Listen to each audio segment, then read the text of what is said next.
अस्सलामुअलैकुम वरहमतुल्लाहि वबरकातुहू।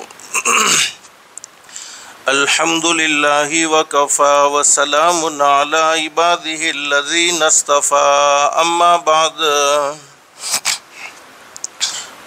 अऊज़ु बिल्लाहि मिनश शैतानिर रजीम बिस्मिल्लाहिर रहमानिर रहीम।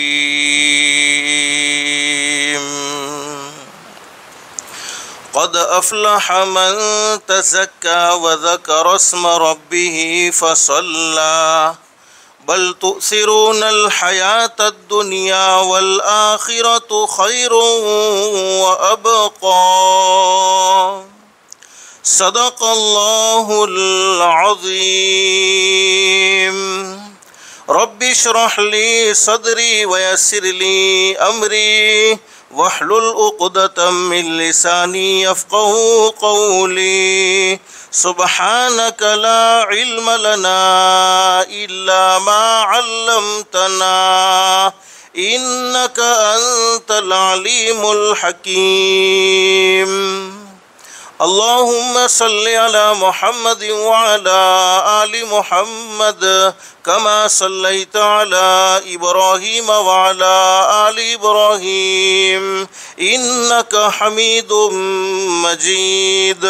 अल्लाहुम्मा बारिक अला मुहम्मद व अला आलि मुहम्मद कमा बारकता अला इब्राहीम व अला आलि इब्राहीम इन्नका हमीदुम मजीद। मोहतरमा माएँ और बहनें, अल्लाह का हम सब पर बहुत बड़ा एहसान और बहुत बड़ा करम है कि अल्लाह पाक ने दीन की बातें सुनने के लिए थोड़ी देर यहाँ इस घर में जमा फरमाया। दुआ करो अल्लाह सब के जमा होने को कबूल फरमाए। और माँ बहनें, दिल में एक नीयत और एक इरादा करके बैठो, जितनी भी बातें सुने अमल की नीयत से सुनेंगे इंशाअल्लाह।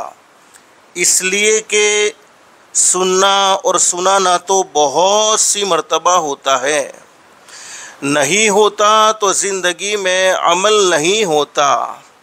और असल ज़िंदगी बनती है, ज़िंदगी संवरती है, अमल से संवरती है।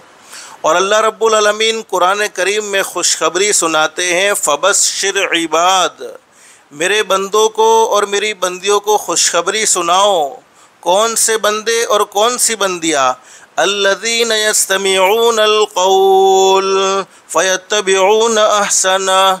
अल्लाह फरमाते मेरे वो बंदे और मेरी वो बंदियाँ जो दीन की बातों को, कुरान की बातों को, हदीस की बातों को ध्यान से सुनते हैं, तवज्जो से सुनते हैं और उस पर अच्छा अमल करते हैं। क्या मतलब?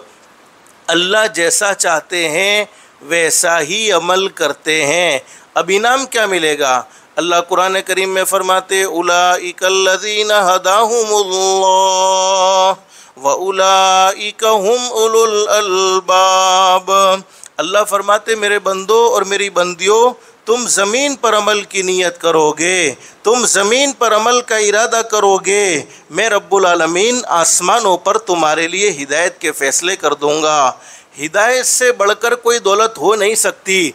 दुनिया की मुख्तसर सी ज़िंदगी में इंसान को सब कुछ मिल जाए, लेकिन हिदायत न मिले, आमाल सालिहा की तौफीक न मिले, उस इंसान की दुनिया की ज़िंदगी बेकार है। और जिसकी दुनिया की ज़िंदगी अल्लाह को नाराज़ करके बेकार हो गई, जिसकी दुनिया की ज़िंदगी अल्लाह को नाराज़ करके बिगड़ गई, अल्लाह हिफाजत फ़रमाए, अल्लाह हिफाजत फ़रमाए, अल्लाह हिफाजत फ़रमाए।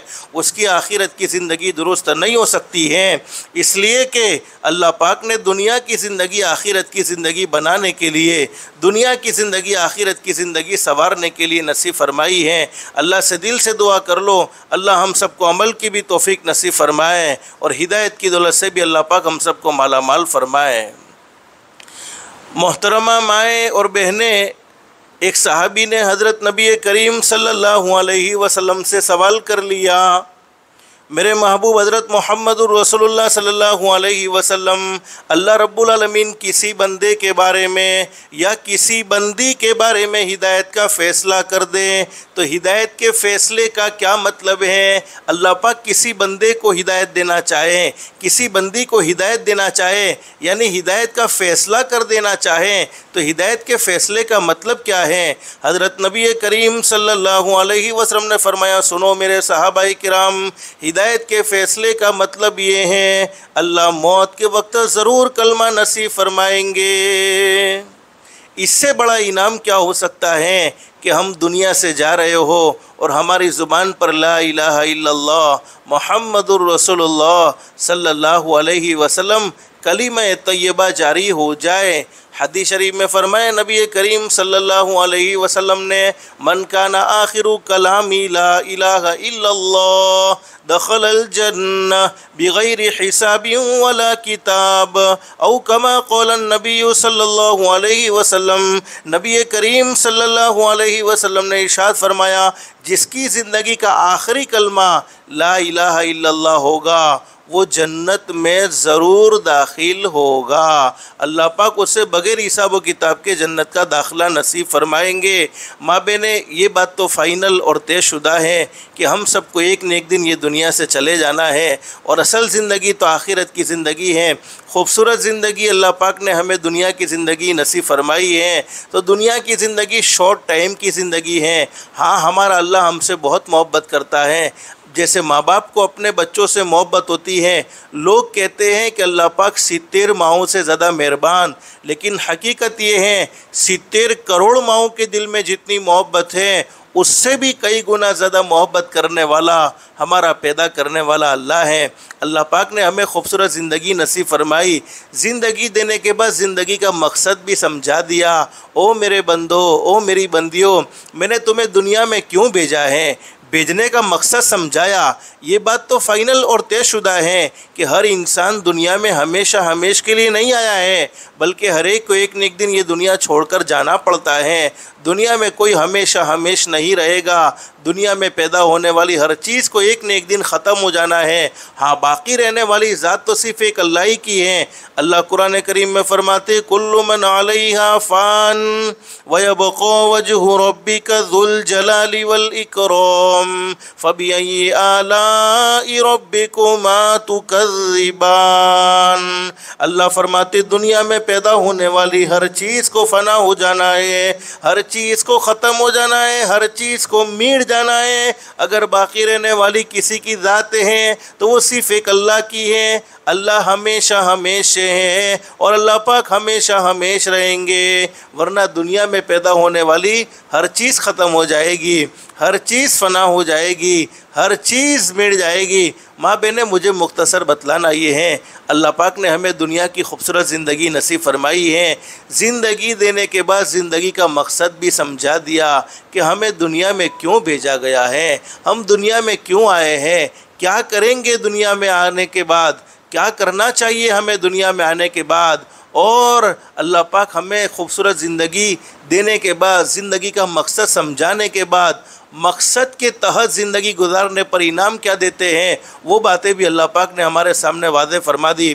कुरान करीम में कितने खूबसूरत अंदाज में बयान फरमाया, वमा खलक़तुल जिन्न वल इंस इल्ला लियअबुदून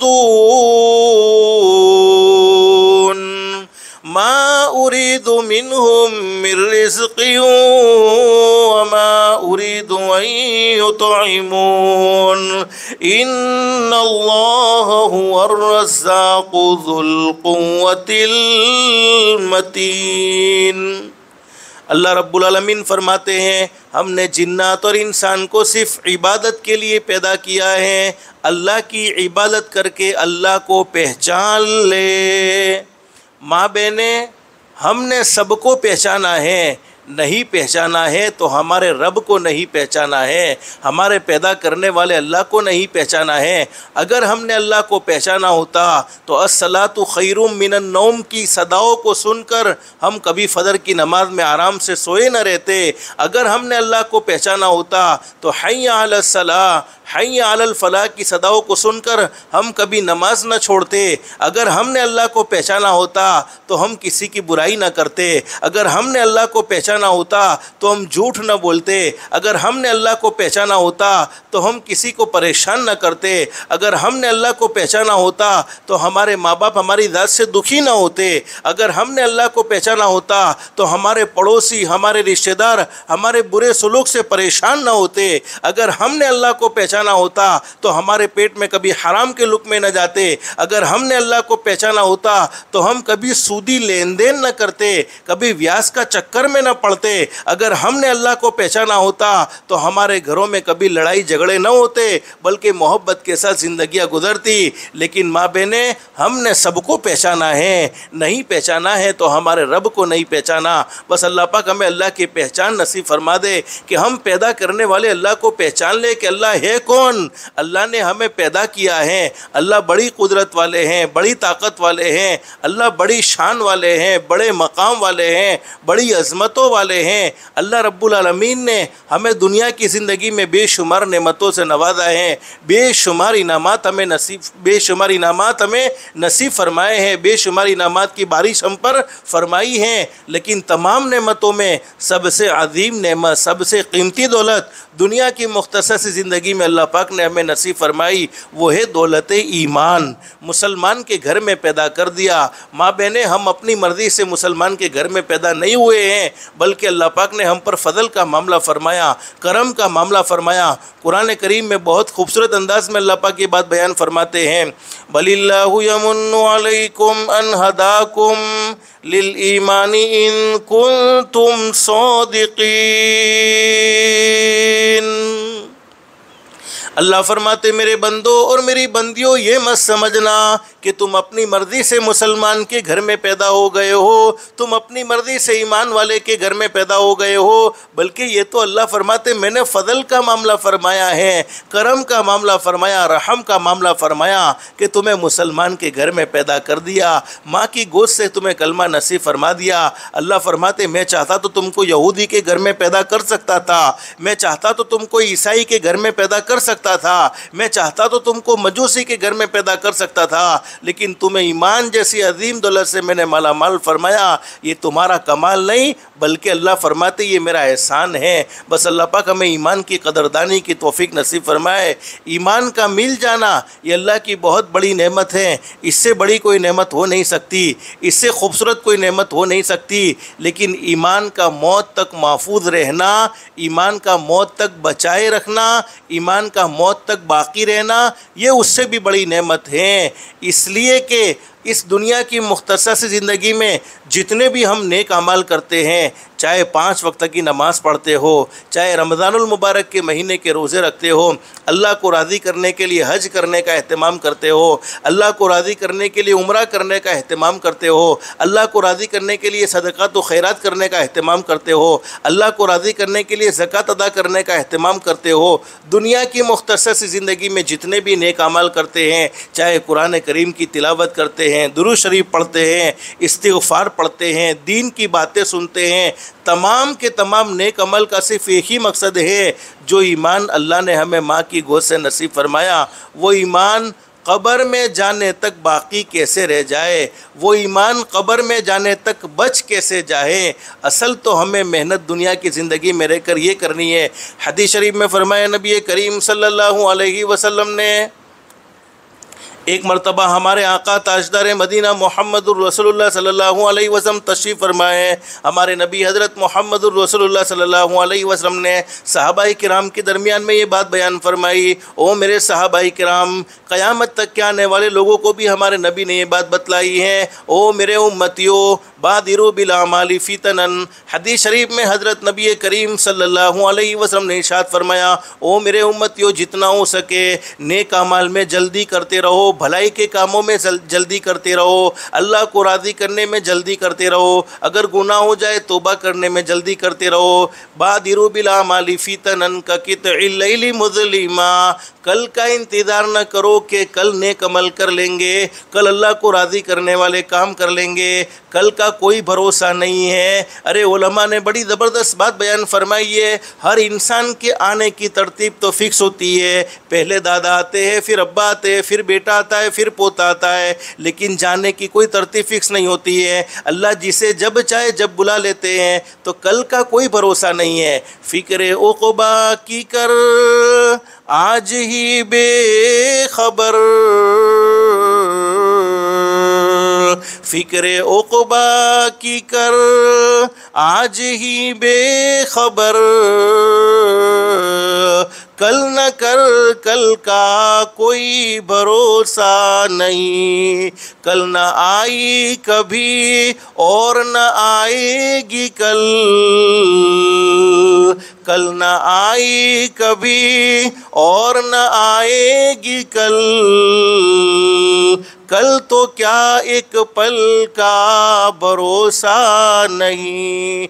एक सेकंड में क्या हो जाए हम जानते नहीं है। तो जितने भी नेक अमाल करने हैं फुर्सत को गनीमत समझो। हदीस शरीफ में हमारे नबी ने फरमाया कि अंधेरी रात के टुकड़ों की तरह तुम्हें नए नए फितने देखने मिलेंगे, फिर तुम चाहोगे नमाज़ पढ़ना फिर भी नमाज नहीं पढ़ सकोगी, तुम चाहोगी माँ बहन अल्लाह को राज़ी करना फिर तुम राज़ी नहीं कर सकोगी, तुम चाहोगी अल्लाह को खुश करना नहीं खुश कर सकोगी। इसलिए अभी अल्लाह ने मौका दिया है, उस मौके को गनीमत समझकर जितना हो सके अपनी ज़िंदगी में अच्छे काम कर लेने चाहिए।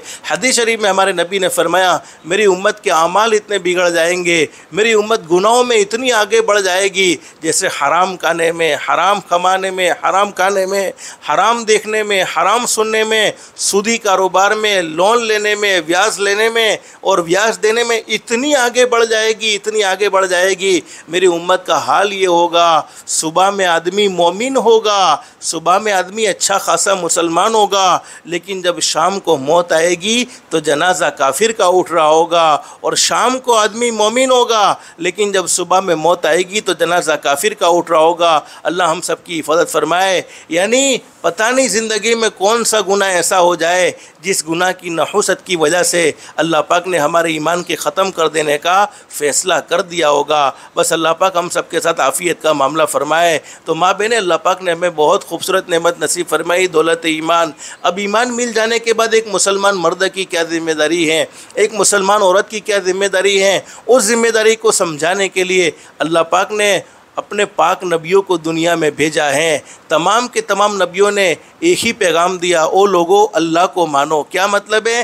करने धरने वाली ज़ात एक अल्लाह की है, इज़्ज़त देने वाला अल्लाह है। दुनिया की कोई ताकत अल्लाह इज़्ज़त देना चाहे तो दुनिया की कोई ताकत जलील नहीं कर सकती है, अल्लाह जलील करना चाहे तो दुनिया की कोई ताकत इज़्ज़त नहीं दे सकती है, अल्लाह मालदार बनाना चाहे तो दुनिया की कोई ताकत गरीब नहीं बना सकती है, अल्लाह पाक माल छीनना चाहे, गरीब बनाना चाहे तो दुनिया की कोई ताकत माल दे नहीं सकती है। सब कुछ अल्लाह ही करते हैं, अल्लाह ही से होता है। सबसे पहला पैगाम तो ये दिया कि अल्लाह को मानो। फिर क्या कहा? अल्लाह की मानो। क्या मतलब है? जिन कामों को अल्लाह ने करने का कहा उन कामों को करने वाले बन जाओ, जिन कामों से अल्लाह ने रोका उन कामों से अपनी ज़ात को बचा लो।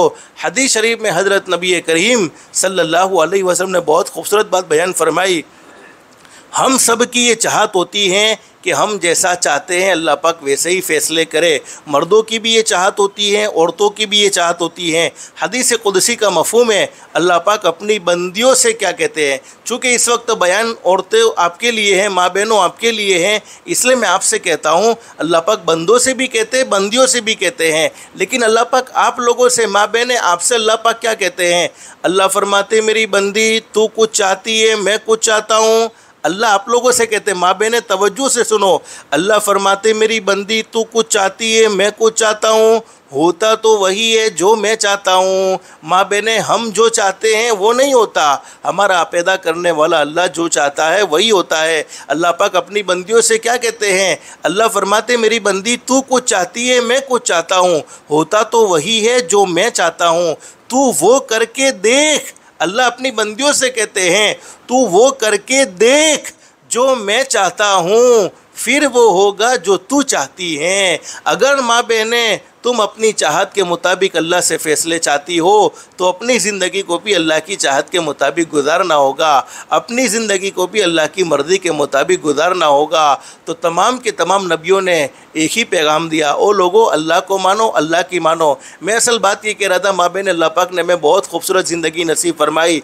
ज़िंदगी देने के बाद ज़िंदगी का मकसद समझाया कि हमें दुनिया में क्यों भेजा है। अल्लाह पाक ने 24 घंटे हमसे इबादत का नहीं कहा है कि 24 घंटे इबादत करते रहो, नहीं। नमाज के वक्त में नमाज़ पढ़ ली, ये अल्लाह की इबादत है। रमज़ान के रोज़े रख ली, ये अल्लाह की इबादत है। अल्लाह ने माल दिया, ज़कात अदा करने का अहतमाम कर लिया, ये अल्लाह की इबादत है। अल्लाह ने माल दिया, हज करने का अहतमाम कर लिया, ये अल्लाह की इबादत है। यानी 24 घंटे में अल्लाह पाक ने हमसे सिर्फ सवा घंटा या 1.5 घंटा मांगा है कि ओ मेरे बंदो, ओ मेरी बंदियों, मेरे सामने झुको, मेरे सामने सजदा करो। माँ बहनों याद रखो, जो अल्लाह के सामने झुकता है उसे दुनिया वालों के सामने झुकने की ज़रूरत नहीं पड़ती है, उसे दुनिया वालों के सामने आजिज़ होने की ज़रूरत नहीं पड़ती है, बल्कि अल्लाह के सामने झुकने वाले की तरफ अल्लाह पाक पूरी दुनिया को झुका देते हैं। और जो अल्लाह के सामने नहीं झुकता है फिर उसे दुनिया वालों के सामने झुकना पड़ता है। तो अल्लाह पाक हमें अल्लाह के सामने झुकने वाला बनाए। 5 वक्त की नमाज़ों को कभी ना छोड़ो। नमाज़ पढ़ोगी ज़िंदगियों में बरकत नसीब हो जाएगी, नमाज़ पढ़ोगी रोज़ी में बरकत होगी, नमाज़ पढ़ोगी घरों में चैन सुकून होगा, नमाज़ पढ़ोगी घरों में से लड़ाई झगड़े ख़त्म होंगे, नमाज़ पढ़ोगी सबसे बड़ा इनाम अल्लाह पाक मौत के वक्त ज़रूर कलमा नसीब फरमाएगा। हदीस शरीफ में हज़रत नबी करीम सल्लल्लाहु अलैहि वसल्लम ने बहुत खूबसूरत बात बयान फरमाई, ओ मेरे उम्मतियों, अपने बच्चों को 7 साल की उम्र में नमाज़ पढ़ने को कहो। 10 साल की उम्र हो जाए नमाज़ न पढ़ने पर थोड़ी बहुत तंबीह करो, यानी थोड़ी बहुत इन्हें डांट डपट करो 10 साल की उम्र में। लेकिन माँ बहनें, कौन अपने बच्चों को नमाज का कह सकता है जो ख़ुद नमाज का एहतमाम करने वाले हो। अब मासूम बच्चे आज माँ बाप से बहुत दूर हो गए, माँ बाप से बहुत कट गए। इसकी एक वजह तो ये है, हमेशा बच्चों ने माँ बाप को मोबाइल में बिज़ी रहते हुए देखा है। माँ बहनें याद रखो, पहले बहुत खूबसूरत माहौल हुआ करता था घरों का। कैसा खूबसूरत माहौल होता था, रात को अब्बा भी होते, अम्मी भी होती, दादा भी होते, दादी भी होती, भाई भी होता, बहन भी होती, आपस में बैठकर मोहब्बत की बातें हुआ करती थी। दीन में जो काम किए हैं रात को इनका चर्चा, इनका मुज़ाकरा होता था।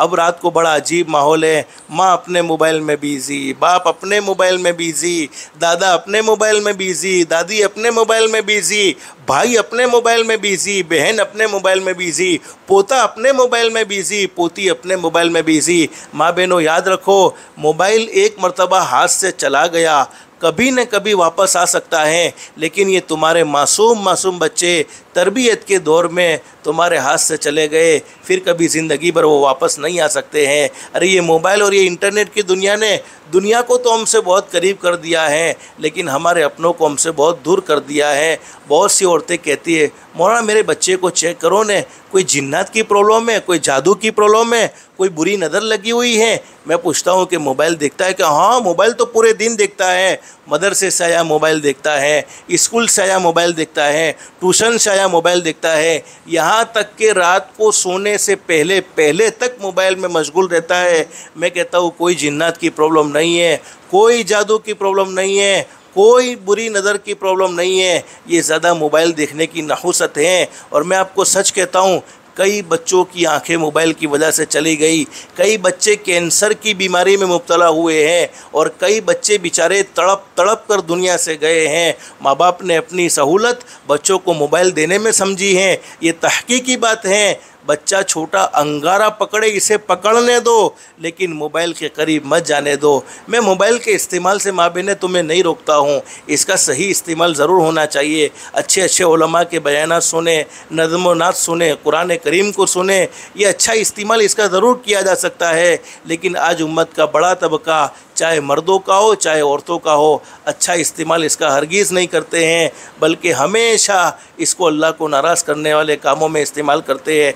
इसलिए माँ बहनें आज एक नियत करो, रोज़ाना 5-7 मिनट या 10 मिनट अपने मोबाइल को अपने से दूर करेंगे, बंद करेंगे। और घर में छोटे बच्चे हैं, हमारे बच्चे और भी घर में जितने भी लोग रहने वाले हैं, तमाम एक साथ जमा होकर बैठेंगे और रोज़ाना तालीम, फ़ज़ाइल की, गुजराती तालीम की किताबें मौजूद है। रोज़ाना अल्लाह के नबी हज़रत मुहम्मदुर रसूलुल्लाह सल्लल्लाहु अलैहि वसल्लम की हदीस घर में पढ़ेंगे, कुरान करीम की आयतों का तर्जमा घर में पढ़ेंगे, तो घरों में उन हदीस को पढ़ने की बरकत से, कुरान करीम की आयत को पढ़ने की बरकत से घरों में खैर व बरकत नाजिल होगी। तुम्हारे मासूम मासूम बच्चों के कानों में अल्लाह के कुरान की बातें जाएगी, हदीस की बातें जाएगी, तो वो नूर इनके सीनों में उतरेगा और हकीकत ये है कि वो तुम्हारे फर्मा बरदार बनेंगे, तुम्हारी आँखों की ठंडक बनेंगे। माँ बाप का सबसे बड़ा कीमती सरमाया इनकी औलाद होती है। हज़ारों लाखों करोड़ों की मिल्कत मौजूद है, करोड़ों की प्रॉपर्टी मौजूद है, लेकिन औलाद हमारे कंट्रोल में नहीं है तो वो प्रॉपर्टी किसी काम की नहीं है, बल्कि औलाद से बढ़कर तो कोई चीज़ नहीं हो सकती है। इसलिए माँ बहन, ये बहुत ज़रूरी बात थी, मैं आपको बतला रहा हूँ। मोबाइल के पीछे इतने पागल मत बने रहो कि तुम्हारे मासूम मासूम बच्चे यही समझे कि फ्री टाइम हमारा मोबाइल के पीछे पागल बनने का है। आज बड़ा उम्मत का तबका मदरसे से दूर, स्कूल से दूर, ट्यूशन से दूर, न पढ़ने में कोई सलाहियत है, न स्कूल की पढ़ाई में कोई सलाहियत है। इसकी एक वजह यह है, हर घर में बच्चा मोबाइल की वजह से बीमार पड़ा हुआ है, मोबाइल की वजह से मरीज़ पड़ा हुआ है। इसलिए माँ बहन ने इसका ख़ास तौर पर ख्याल रखो। तो मैं असल बात ये कह रहा था, अल्लाह पाक ने हमें बहुत खूबसूरत ज़िंदगी नसीब फरमाई, ज़िंदगी देने के बाद ज़िंदगी का मकसद समझाया। अब ये तो नहीं कि 24 घंटे अल्लाह पाक ने ये कहा कि तुम इबादत करो, नहीं, हदीस शरीफ में मौजूद है। देखो, हमारा खाना एक ज़रूरत है, पीना ज़रूरत है, सोना ज़रूरत है, आराम करना ज़रूरत है, बिजनेस करना, कमाना, ये हमारी ज़रूरत है। हदीस शरीफ में फरमाया नबी करीम सल्लल्लाहु अलैहि वसल्लम ने, जब कोई अल्लाह का बंदा या कोई अल्लाह की बंदी सुन्नत के मुताबिक खाने का एहतमाम करे, क्या मतलब है, खाने से पहले हाथ धो ले, दुआ पढ़ ले, सुन्नत के मुताबिक बैठे, अपनी तरफ से खाए और खाते खाते कोई खाने में ऐब न निकाले, अगर लुकमा गिर जाए तो उसको उठाकर सुन्नत समझकर खा ले और खाने से फारिग हो जाए। खाने से फारिग होने के बाद खाने के बाद की दुआ पढ़ ले। उलमा ने बड़ी ज़बरदस्त बात बयान फरमाई है, दुनिया वालों की नज़र में ये आदमी खाने के लिए बैठा हुआ है, लेकिन अल्लाह की नज़र में ये आदमी इबादत में मशगूल है, यानी इसका पूरा वक्त खाने में खर्च हुआ। हकीकत ये है कि इसका पूरा वक्त इबादत में खर्च हुआ है, यानी सुन्नत के मुताबिक खाना भी इबादत है। हम रोज़ाना रात को सोते हैं, चूँकि दीन अल्लाह पाक ने हमें कामकाज के लिए दिया है, रात सोने के लिए अता फरमाई है। आज बहुत से उम्मत के जवान मर्द, जवान औरतें रात को देर देर तक जागने के आदी बन चुके हैं, जिसकी वजह से माँ बहनें याद रखो, पक्की बात है, रात को देर देर तक जागने का सबसे बड़ा वबाल ये होता है, दिमाग कमज़ोर हो जाता है, आदमी बुढ़ापे की तरफ बहुत जल्दी चला जाता है। अल्लाह पाक ने रात सोने के लिए बनाई तो रात को जल्दी सो जाना चाहिए। हदीस शरीफ में फरमाया नबी करीम सल्लल्लाहु अलैहि वसल्लम ने, मेरे वो उम्मती जिन्होंने ईशा की नमाज़ पढ़ ली, अल्लाह पाक उन्हें आधी रात की इबादत का सवाब अता फरमाते हैं, फिर फ़जर की नमाज़ पढ़ ली और आधी रात का इबादत का सवाब अता फरमाते हैं। रात को सोने से पहले एक मरतबा वज़ू कर ले।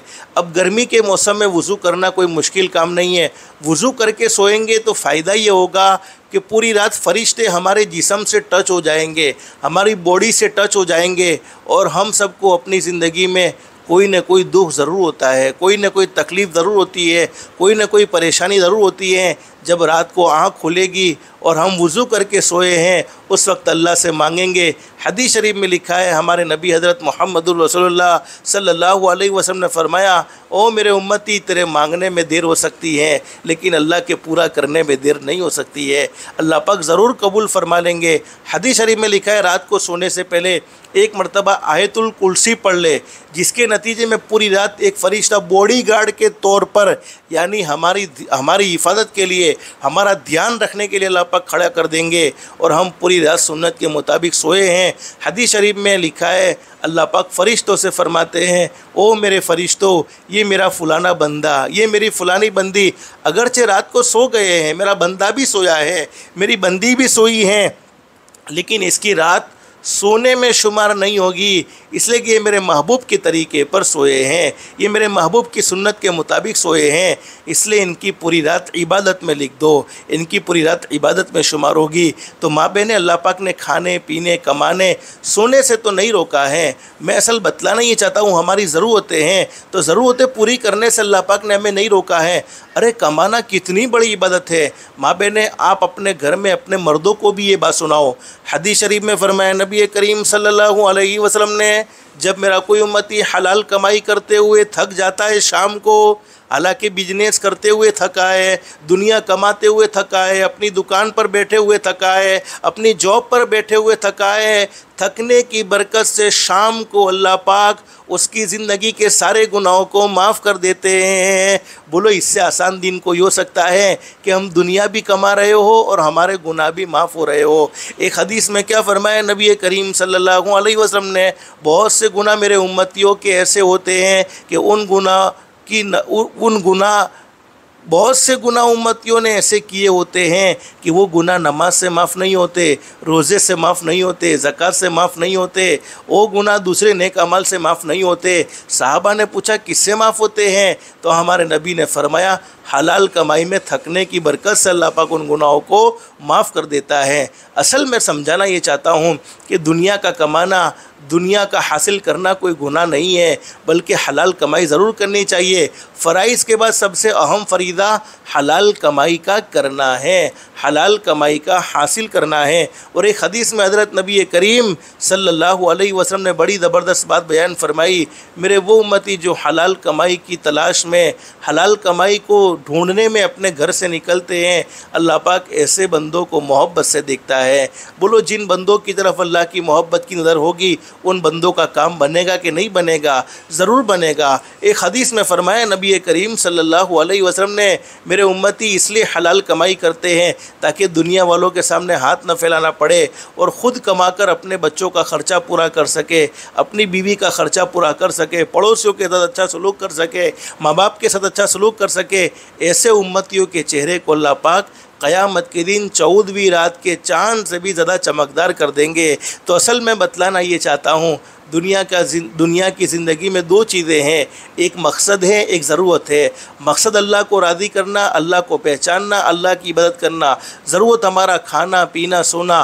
तो ऐसा ना हो कि हम ज़रूरत में ऐसे मसरूफ़ हो जाए, ज़रूरत में ऐसे बिज़ी हो जाए कि हम अपने मकसद को भुला बैठे। नहीं, मकसद को भूलना नहीं है।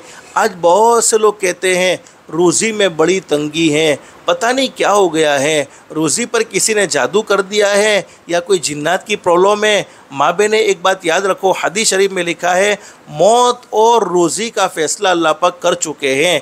इंसान के मुक़द्दर में जितनी रोज़ी लिखी हुई है इतनी इसे मिलकर रहेगी, उससे पहले वो मर नहीं सकता है। और मौत का फ़ैसला भी अल्लाह पाक ने कर दिया है। लेकिन कुरान करीम में अल्लाह पाक ने बड़ी खूबसूरत बात बयान फरमाई है, मेरे वो बंदे जिन्होंने मकसद के तहत ज़िंदगी गुजारी है, ज़िंदगी के मकसद को समझा है और मकसद के मुताबिक वो अपनी ज़िंदगी गुजारते हैं। मकसद ज़िंदगी का क्या है? अल्लाह को राज़ी करना, अल्लाह की इबादत करना, लोगों के साथ भलाई का मामला करना, लोगों के साथ नेकी का मामला करना, हर एक को अच्छी बात बतलाना, हर एक को बुरी बातों से रोकना, ये हमारी ज़िंदगी का मकसद है। अगर मकसद के तहत ज़िंदगी गुजरती है तो फिर अल्लाह फरमाते हैं कि रोज़ी के पीछे भागने की ज़रूरत नहीं है, बल्कि रोज़ी ख़ुद तुम्हारी तरफ चल कर आएगी, रोज़ी ख़ुद तुम्हारी तरफ आएगी, तुम्हें रोज़ी के पीछे भागने की ज़रूरत नहीं होगी। और कुरान करीम के एक मकाम पर अल्लाह क्या फरमाते हैं, वमन यत्तक़िल्लाह यजअल लहू मख़रजा व यरज़ुक़हु मिन हैथु ला यहतसिब वमन यतवक्कल अलल्लाहि फहुव हस्बुह। अल्लाह फरमाते मेरे वो बंदे और मेरी वो बंदियाँ, अल्लाह फरमाते वो लोग जो मुझसे डर जाते हैं। डरने का क्या मतलब है? गुनाह करने की ताकत मौजूद है, लेकिन अल्लाह के डर से हम गुनाह नहीं करते हैं, तो समझो ये अल्लाह से डरना हुआ। फरमाते कि जो लोग मुझसे डरते हैं, मुझसे डरने वालों को फिर दुनिया वालों से डरना नहीं पड़ता है, बल्कि पूरी दुनिया उनसे डरती है, पूरी दुनिया उनसे खौफ खाती है। और जो मुझसे नहीं डरता है उसे दुनिया वालों से डरना पड़ता है। मुझसे डरने वालों के लिए मैं हर तंगी से निकलने के रास्ते को आसान कर देता हूँ और उन्हें ऐसी जगह से रोज़ी पहुँचाता हूँ कि कभी इनके गुमान में भी नहीं होता, कभी इन्होंने सोचा भी नहीं होता कि अल्लाह ने मुझे इतनी रोज़ी कैसे अता फरमा दी। तो माँ बहने, अल्लाह पाक रोज़ी देने वाला है। बस अल्लाह पाक ने हमें खूबसूरत ज़िंदगी नसीब फरमाई, ज़िंदगी की कदरदानी की अल्लाह पाक हम सबको तौफ़ीक़ व सआदत नसीब फरमाए। आज इस मुबारक घर में, इस मुबारक मजलिस में सिर्फ़ 2 काम की नीयत करके जाओ। अगर ये दो काम हमने अपनी ज़िंदगी में कर लिए, माँ बहनें, दुनिया वाले हमें अच्छा समझे न समझे, दुनिया वाले हमारी इज़्ज़त करे न करे, दुनिया वाले हमसे मोहब्बत करे न करे, दुनिया वाले हमें मोहब्बत दे न दे, पैदा करने वाला अल्लाह कहेगा मेरा बंदा, मर्दों ने किए तो अल्लाह पाक कहेगा मेरा बंदा तुझसे अच्छा कोई नहीं, औरतें करेगी तो अल्लाह पाक कहेंगे मेरी बंदी तुझसे अच्छा मेरी ज़मीन पर कोई नहीं। सबसे पहला काम 5 वक्त की नमाज का ख़ास तौर पर एहतमाम, नमाज को कभी भी नहीं छोड़ना है। उससे अच्छा कौन हो सकता है जो अल्लाह के सामने झुकने वाला हो, जो अल्लाह के सामने सजदा करने वाला हो, उससे अच्छा तो ज़मीन पर कोई हो ही नहीं सकता है। नमाज़ पढ़ेंगे अल्लाह पाक रोज़ी में बरकत अता फ़रमाएंगे, नमाज़ पढ़ेंगे मौत के वक्त कलमा मिलेगा, नमाज़ पढ़ेंगे अल्लाह पाक के नबी हज़रत मुहम्मदुर रसूलुल्लाह सल्लल्लाहु अलैहि वसल्लम की आँखों की ठंडक नमाज है, तो नमाज़ पढ़ोगे अल्लाह पाक ज़िंदगियों में सुकून और इत्मीनान अता फ़रमा देंगे। पहला काम 5 वक्त की नमाज को कभी नहीं छोड़ना है। दूसरा काम, अपनी ज़ात से किसी को दुख मत पहुँचाओ, किसी को तकलीफ़ मत पहुँचाओ। किसी के साथ अच्छा मामला नहीं कर सकते हो तो उसके साथ बुरा मामला न करो, किसी को भलाई नहीं पहुंचा सकते हो तो उससे बुराई उसके साथ बुराई का मामला न करो। कमा तदीन तुदान, जैसा करोगे वैसा भरोगे, जैसी करनी वैसी भरनी, ना मानो तो करके देखो। जन्नत भी है दोज़ख भी है, ना मानो तो मर के देखो। भले अमल का भला नतीजा, बुरे अमल का बुरा नतीजा, जिन लोगों ने बुरा किया है चलकर उनका घर देखो। किसी को सताने वाले, किसी के दिल के टुकड़े टुकड़े करने वाले, किसी को दुख पहुंचाने वाले, अल्लाह पाक उनकी ज़िंदगियों से सुकून इत्मीनान छीन लेते हैं। फिर कभी सुकून की वो नींद नहीं सो सकते हैं। हाँ, जिसे सताया है उसे तो कभी न कभी सुकून मिल जाता है, लेकिन सताने वालों को कभी सुकून नहीं मिलता है। हदीस शरीफ में फरमाया नबी करीम सल्लल्लाहु अलैहि वसल्लम ने, अल्लाह रब्बुल आलमीन बड़े करीम है, बड़े रहीम है। पूरी ज़िंदगी गुनाहों में गुजर जाए, पूरी ज़िंदगी नाफरमानी में गुजर जाए, लेकिन सिर्फ़ एक मरतबा सच्चे दिल से कह दिया जाए अस्तगफिरुल्लाह। माँ बहने, दिल दिल में कह दो, जिसके माना ये हैं अस्तगफिरुल्लाह, माना ये है मर्द कहे तो कि अल्लाह मैं तुझसे माफ़ी मांगता हूँ, औरत कहे तो ये अल्लाह मैं तुझसे माफ़ी मांगती हूँ। हदीस शरीफ में फरमाया नबी करीम सल्लल्लाहु अलैहि वसल्लम ने, अल्लाह रब्बुल आलमीन आसमान पर फरमाते मेरे बंदे मेरी बंदी तूने मुझसे माफ़ी मांगी है, मेरी इज़्ज़त की कसम मैंने तेरी ज़िंदगी के सारे गुनाहों को माफ़ कर दिया है। और अल्लाह पाक कैसा करीम और रहीम, फरमाया मैंने तुझे ऐसा माफ़ कर दिया मेरे बंदे या मेरी बंदी, मैंने तुझे ऐसा माफ़ कर दिया जैसा कि तूने गुनाह किया ही नहीं था, तूने अल्लाह की नाफरमानी की ही नहीं थी। हदीस शरीफ में लिखा है कि अल्लाह पाक हर गुनाह को चाहे तो माफ़ कर सकते हैं। अल्लाह पाक को इख्तियार है, चाहे माफ़ करे, चाहे उसकी पकड़ करे, चाहे उसकी सज़ा को आखिरत पर मौकूफ़ कर दे। लेकिन 2 गुनाह ऐसे हैं जिनकी सज़ा मरने के बाद तो मिलती ही मिलती हैं, लेकिन मरने से पहले पहले दुनिया में भी ज़रूर मिल जाती है। नंबर 1, जिसने अपने माँ बाप के दिल के टुकड़े टुकड़े किए हो, माँ बाप को सताया हो। इसलिए मैं अपनी बेटियों से कहूँगा, अपनी बहनों से कहूँगा, हमेशा अपने माँ बाप को राहत पहुँचाओ, अपने माँ बाप को दुख न पहुँचाओ, माँ बाप को तकलीफ़ न पहुँचाओ। माँ बाप से बढ़कर कोई दौलत हो नहीं सकती, माँ बाप से बढ़कर कोई नेमत नहीं हो सकती है, माँ बाप का कोई बदल नहीं है, माँ बाप ही होते हैं। हमेशा हम अपने माँ बाप को राहत पहुँचाएँगे तो हमारी औलाद भी हमारी फरमाबरदार होगी, हमारी औलाद हमें राहत पहुँचाएगी।